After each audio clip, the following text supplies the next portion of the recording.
Sometimes, when I listen to myself being introduced, I have this strong urge to turn around and see who they're talking about. Thank you for the introduction. To the Honorable Minister for Women's Affairs, Honorable Monica Mchangwa,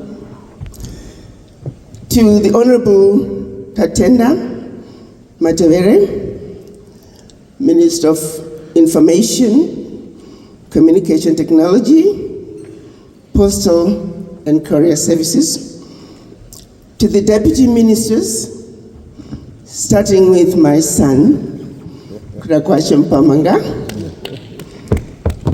Honorable Sheila Chikomo, Deputy Minister of Foreign Affairs, Honorable Albert Mavunga, Honorable Shaki Timburwa, Honorable Petsisai, to other government officials who are present here today, to the chairman of Messedu, a daughter who I have recently acquired, Vimba. Captains of the industry, distinguished guests, ladies and gentlemen.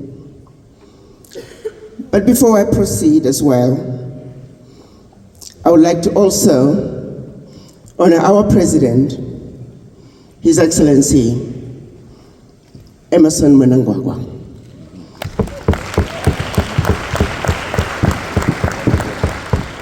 A man who takes us back to our history of how this country was liberated. Yeah. And he is a symbol, and he reminds us every day that which we must never forget: the blood that was shed by millions in order for us to enjoy the Zimbabwe that we enjoy today. To him I say, thank you, Your Excellency, for your life and your work. All of you, you have received Lecture 101 on how to look around you and be an entrepreneur. From our very own Professor Lumumba. Yeah.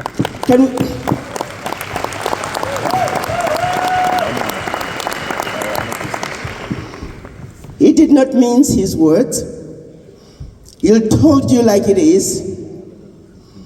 And he reminded you once more that God helps those who also help themselves. Manna is not going to fall from heaven. My brother, Reverend Maponga, in his many lectures, he has also reminded us the symbolism of the Bible and how we must read it and how we must understand it and how we must relate it to our own culture. To you too, Mzukuru, I honor you. And you go. As we were discussing with Mbai last night, I said, my dear daughter, what do you want me to talk about? What message do you want me to share with the young people of Zimbabwe and those of you who may have come from outside Zimbabwe? She says, Mom, we don't know our history. That's our problem. So I said, I can do that.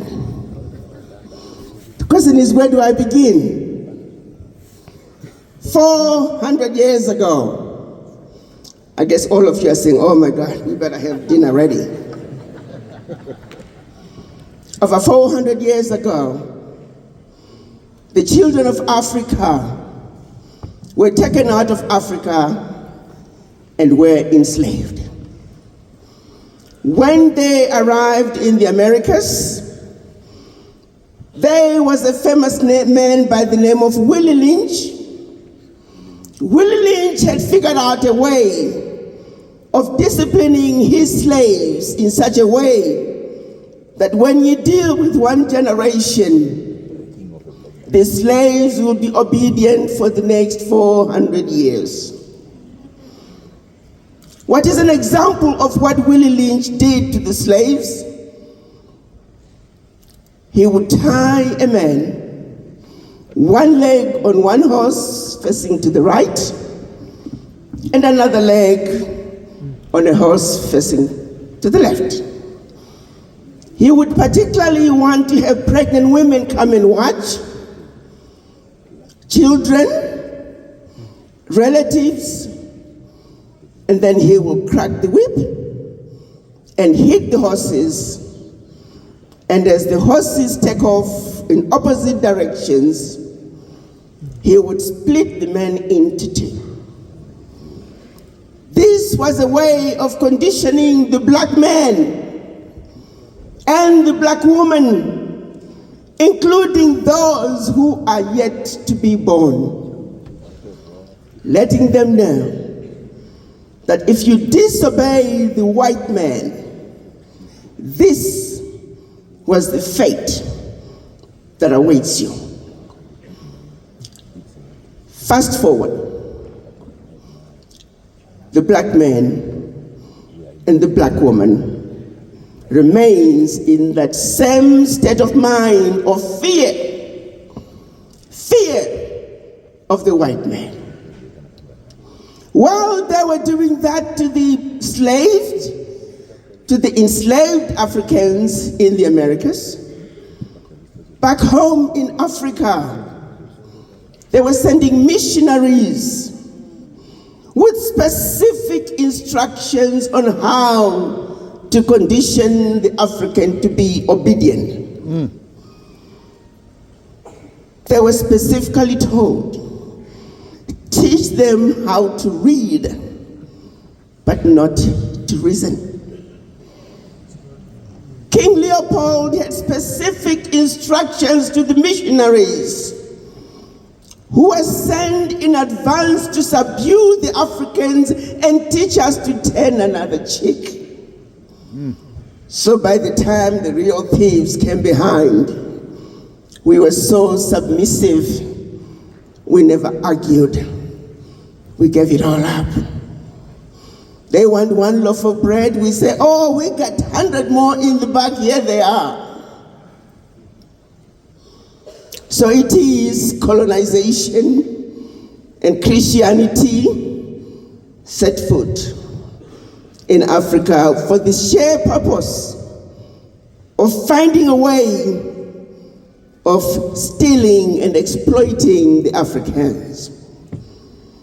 But pretty soon, as greed might have it, they themselves started fighting on how to effectively loot the Africans. So for fear of having a European war on the African soil, they got together in Berlin, Germany. From November of 1884 to February of 1885. They strategized on how they could effectively and once and for all defeat the continent. So it is we were divided into tiny little economies that we are today. Economies that clearly cannot survive on our own unless we unite. It is for the very reason that our Pan-African fathers met in Addis Ababa, Ethiopia in 1963 to try and recreate and rebuild and destroy the boundaries that were created by our colonizers. Our Pan-African leaders understood very clearly that until Africa unites, nothing, and I mean nothing that we do, is going to give us the sustainability that we need. In the 1940s, As the Africans were beginning to wake up, we began to demand our independence. The independence was slowly given. Some African countries had to fight for the liberation. But what we got was political liberation. What they denied us was economic liberation to this day. 1939 to 1945. You know, the Europeans are very good at fighting. If you look at their history, it's a history of nothing but the European tribes fighting each other. So just like they had done during World War I, 1939 to 1945, it was a vicious war, which they called, and to this day, World War II. Come on now. The rest of the world was not at war.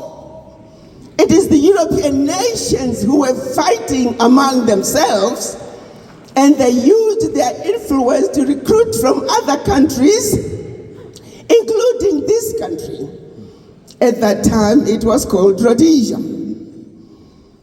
Our soldiers, black Zimbabwean soldiers, while they were being forced to go fight in the European tribal war, their land was being repossessed, being reacquired. And when they came back from fighting the Second World War, while their white counterpart soldiers were being given more land, the Zimbabwean soldiers who fought in the Second World War, they were given bicycles. So in addition to losing their land, they got a bicycle. And you should be happy about that. So it is 1945, the European tribal war ended, aka Second World War. They wondered how on earth are they going to rebuild a Europe that had been completely devastated after the Second World War. Europe was finished. So it is the then Secretary of State for the United States, by the name of Marshall. The United States gave $13 billion to start the reconstruction of Europe. They call it the Marshall Plan. Now, how much construction can you do with 13 billion? What they don't tell you is that the majority of the reconstruction of Europe post-Second World War was funded through theft from Africa, through exploitation of Africa. But then they decided, just like they did during the Berlin Conference, they set out to organize themselves so they can effectively steal from the global South nations. Majority, of course, are Africans. So they quickly got together a few countries, and they created what they call the Bretton Woods institutions. That is the World Bank and IMF. The sole purpose for the creation of these institutions was to see to it that their success is based on the failures of the global South nations, not for the benefit. So it is, the institutions were created and the stealing from the Africans began. They even had special hitmen who were called economic hitmen. They played all kinds of games to make sure that they will siphon as much as they could. And I'm going to stick to Africa. They'll come to a country like Kenya. They say, Kenya, you need a dam for electricity. We are going to be sending you experts, economists, that are going to come up with a budget of how much this dam is going to cost you. The reality of the matter is, this dam may have cost 500 million, but the big economists from the West, in collaboration with the Bretton Woods institutions, they will come in and say this dam is going to cost 5 billion. And then World Bank will jump in and say, don't worry, Kenya, we are going to fund the 5 billion. And then, of course, the jackals come behind, the Moody's rating agencies come in. Oh yes, we must look at your country, and they give your country the worst rating. World Bank comes back and say, you know what? We're gonna give you the 5 billion, but interest rate is 20%. This cycle of getting Africa hung, self-lynched economically through this financial institution began. No corruption. Yes. One project after another, the economic hitmen were in full play. They did everything they could to give these frivolous loans to African countries. Loans they knew very well that African countries will never be able to repay. It didn't end there. Then they created an entity called United Nations. Again, an entity that was designed to make sure that the exploitation of Africa and her natural resources will continue. And where countries were trying to stand tall and defend themselves and refuse to sell their natural resources for peanuts, instabilities would suddenly come up in that country. NGOs started popping up, coming in as saviors to Africa. We are going to help you. And yet there's real reason for being in Africa was to see how they can maintain the instability, keep the turmoil going, so they can continue to siphon our natural resources out of Africa. They said we need another organization that can really make sure that what we are doing is a resounding success. So they created the World Trade Organization. You see, there's a man with his wheat in Ukraine. And there's a woman in Zimbabwe with cotton. World Trade Organization will dictate the price of the wheat coming out of Ukraine to Zimbabwe, but they will also dictate the price of the cotton out of Zimbabwe to Ukraine. And then they will say, this is the price for the wheat, which is obviously inflated, and they will lower the price of the cotton out of Zimbabwe. So the Zimbabwean woman, being who she is, she figures she has a budget. This is how much money she needs to make. So she works twice as hard. The next season, she has a bumper crop and her productivity is double. Here comes the jackals again. This time, when you sold your cotton last year, the dollar was 1 zig, or rather $1 to 20 zigs. But because they've done their math, you have a bumper crop. So they send in their rating agencies. Once again, they talk to your central bank. They devalue your dollar. So now, the dollar is $1 to 40 zigs. So for the same amount, Ukraine is going to buy double the amount of cotton, and the woman in Zimbabwe has gained absolutely nothing. My brothers and sisters, I am talking about the institutions that were created after the Second World War, never to benefit us. Are you in tune with what is happening in your world?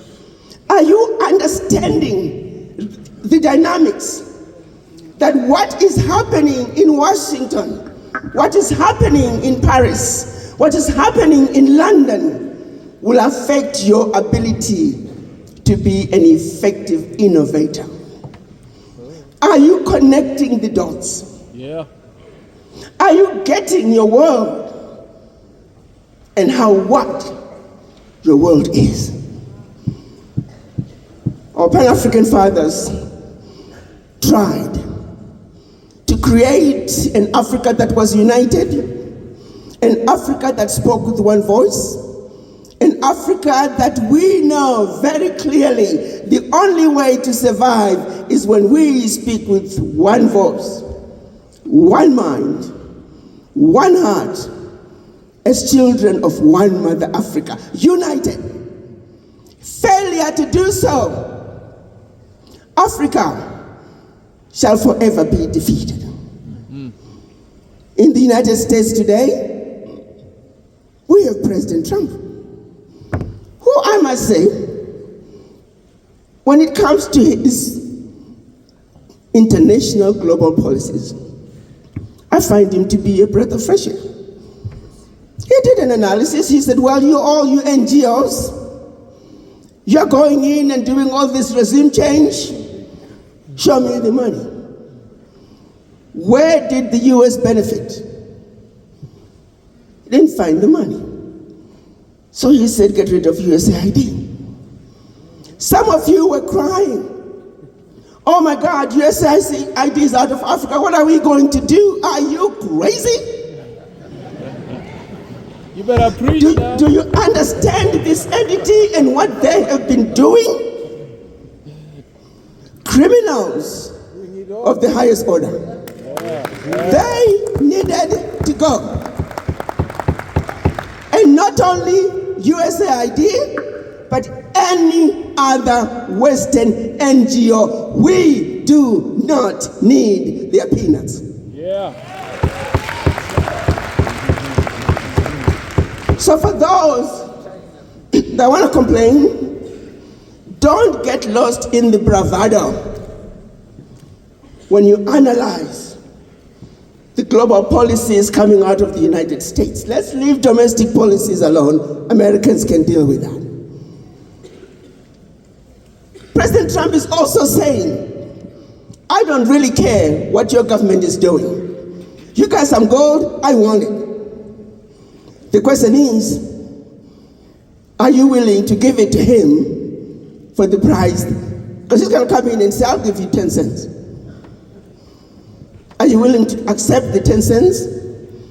Or are you going to assemble your best and your brightest to go to the negotiating table?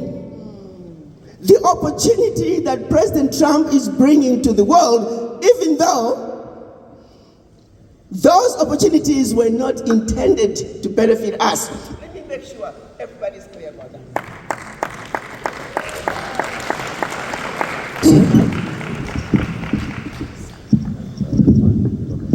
You see, some of you are familiar with the medication called Ozempic, the one for weight loss.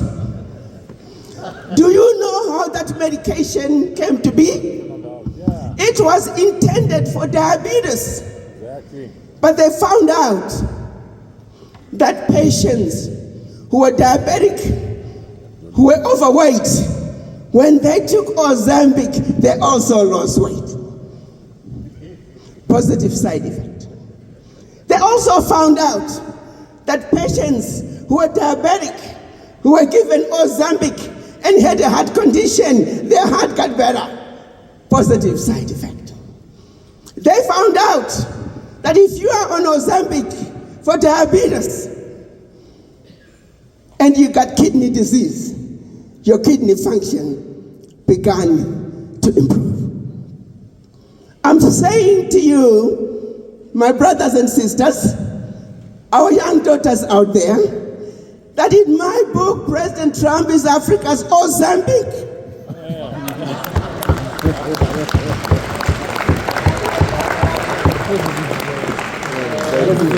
While he's focusing on US America First agenda, a lot of his global policies are good for Africa. Yeah. A situation that we have not had in Africa, Yes. where Western countries are coming to us and they are willing to negotiate with African countries as equal partners. To say, forget the past. You got something I want and I got something you need. Let's negotiate. The question is, Zimbabwe, are you ready to assemble your best and brightest so they can negotiate with the world when they come to the table? Are you ready when President Trump pulls a gangster move like he did with President Ramaphosa? Are you ready to pull out a gangster move right back? Yeah. Or are you going to be an African who's scared? Because you happen to be sitting in front of a white person, your legs buckling. That African has no business being in government. Minister, get rid of them. Yeah. We want ministers. We want people supporting the minister. That when the minister sends them out there to represent Zimbabwe, to represent Kenya, to represent Africa, they are going to be the best and the brightest. They are not going to sell us out. They're going to show up with a Pan-African mind. A mind that says, may the best man win. And we are going to beneficiate our natural resources. It is an opportunity of a lifetime for Africa. Young people, do you see this as an opportunity, yes or no? Yes. If those two things, African countries can be allowed to run their countries without outside interference, African countries can be allowed to negotiate for our natural resources as equals, Africa will move forward.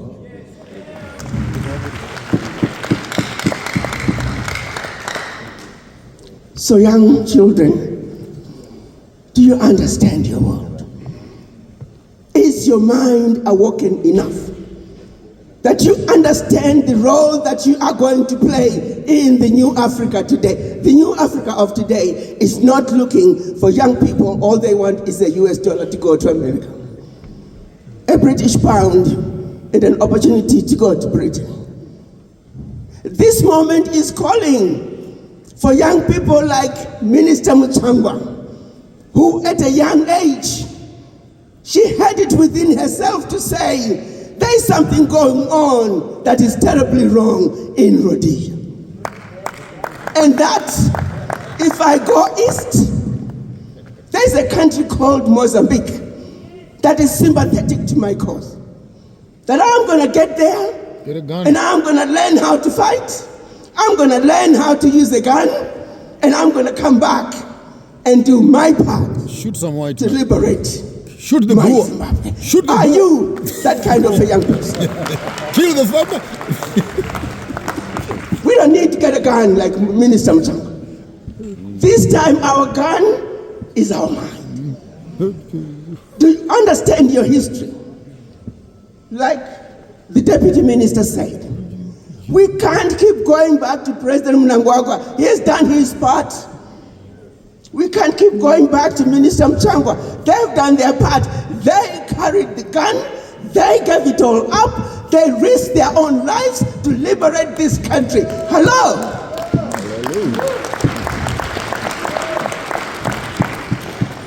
The war that's in front of us today is the war of the mind. It's about economic liberation. They gave us political liberation. You and I and everybody, we have a responsibility to deliver economic liberation. Yes, ma'am. But to do so, we must be armed with knowledge. Knowledge of Zimbabwe alone is not enough. Knowledge of Africa alone is not enough. It's knowledge of the world and how the world works. Because you're going to have to be part of it. Are you awake, alert, and oriented to step up and do your part? I have to start by saying, I apologize to all of you young people. We, as your old elders, we own your ignorance. The reason you don't know some of the things you should know is because we did not teach you. So hold us accountable. Call us out.